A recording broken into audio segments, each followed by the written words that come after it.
Never Say Never by Natasha Jonigan, Chapter 17.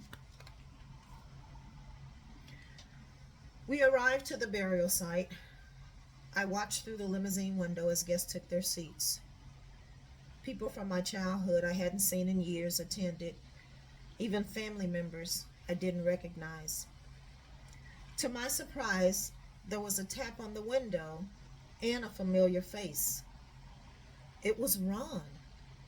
My heart fluttered. I didn't see him at the funeral.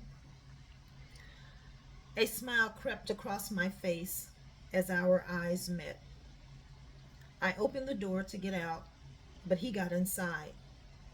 Paula looked at me questionable, as I'm sure she recognized him.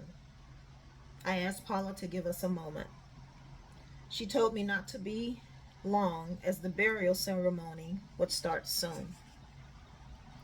As soon as Paula closed the limousine door, Ron hugged me and held me in his arms. I began to cry again and thanked him for coming.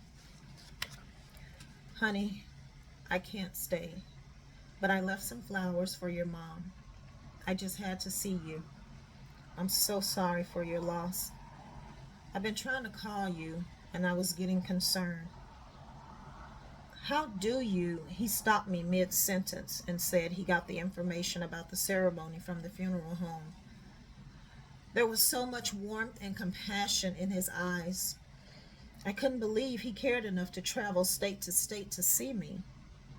Something had changed. I felt it. He felt it. But one thing, he was still married, and our relationship was a secret. As our conversation ended, we kissed like never before. Our kiss was filled with deep emotions I couldn't explain. We got out of the limo and he headed to his rental car and I to the burial site. As I walked careful not to dig my heels into the grass, I watched as guests placed flowers upon my mother's casket. The family was sitting up front as I joined them in the white wooden chairs. The sky was cloudy as Pastor Carter said a few words. Family members and friends gathered around us to offer their condolences. I felt a strong, warmth hand on my shoulder and turned around. Mark was looking down at me with glistening eyes. For some reason, I wasn't angry.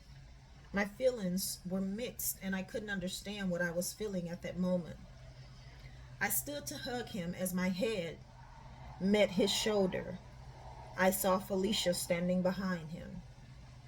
He smiled and looked at me with a sad and sorrowful look. Without acknowledging her presence, I kissed Mark on the cheek and thanked him for coming. He squeezed my hand and told me he was sorry for my loss.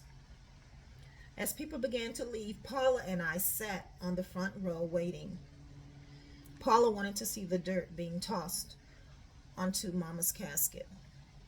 I wasn't sure if I could take it, but I wanted to support her. Looking at my sister through different eyes, I admired her strength. Paula was a strong woman. She's been through some trying times, and she didn't let that stop her. Paula was successful and in a loving relationship. I was happy for her. Mama left the house to us, but I was comfortable in Atlanta, and Dallas was no longer my home. We hadn't discussed what we wanted to do with the house yet, but we didn't want to sell it. We had great memories in that house. I reminisced about Thanksgiving and Christmas. Mama would let us help in the kitchen as children. I'm sure it was more of us messing up, but as we got older, we were responsible for the sweet potato pies and cakes. Never again would I taste Mama's chicken and dressing.